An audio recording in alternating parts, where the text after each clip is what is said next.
arti i tolerimit gabimit, i tolerimit ose le të themi neglizhencës ndaj gjërave që mund shkelet njëri sy. Për shembull, dikush Aidel Karni këtë zgjidhja thoshte një fjalë të bukur që momenti që tjetri është agravuar po debaton, sidomos bashortet, thotë ik mos fol sa qetësohet situata dhe hajde në një moment të dytë, pra kur janë ulur gjakrat dhe sqaron çështjen. Ka gjetë një fjalë të bukur nga të parët tonë, thotë zgjuarësia është 10 pjesë, më thënë.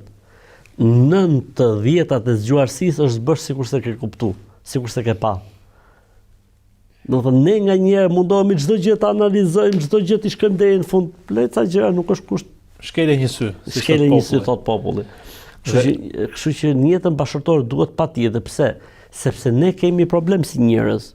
Kërkojmë idealizmin tek tjetri, kërkojmë përsosurin tek tjetri, po edhe presim shumë se kemi parë ndryshe një jetë, për shembull, mes prindërve tanë, ku sakrifica ka qenë shumë ekstreme ndaj njëri tjetrit, ku durimi ka qenë shumë ekstrem ndaj njëri tjetrit, dhe ne më njëherë këtë e presim nga bashkëshortet tona apo nga bashkëshortët tonë.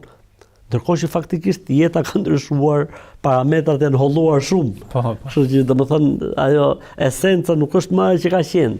Kështu që patjetër domethënë duhet të ketë ta zotrojnë si art, ta ushtrojnë, do të ketë tolerancë. Për këtë arsye ka një fjalë shumë të bukur të pejgamberit alayhis salam që tha, pile transmeton këtë hadith Aisha radhiyallahu anha, thotë nuk ka dhuratë më të mirë që Zoti i jep një familje pas besimit se sa butësia, toleranca. Nuk ka dhuratë më të mirë, sepse shejtani pikërisht mundohet këtu tek dallimi, tek ndryshimi, të krijojë konflikt, të krijojë përçarje, në momentin që ne do të gjejmë një palë e cila ditë tërhiqet, e cila ditë të jetë e para që lëshon pekur, i thon, atëherë do të jetë bekim i madh. Pyetën një herë thuhet Muawiya radhiyallahu anhu, tregon që Muawiya domethënë nuk ka parë historia, domethënë njëri më politikan se sa Muawiya radhiyallahu anhu. Pra arriti në një moment që kundërshtari i tij t'i dorëzoi pushtetin. Kjo nuk do të kjo është. Si më thënë opozita, t'i dorëzoi atij pushtetin ose kundërshtari i tij. Aq i zgjuar, edhe kanë pyetur sekreti i cili është.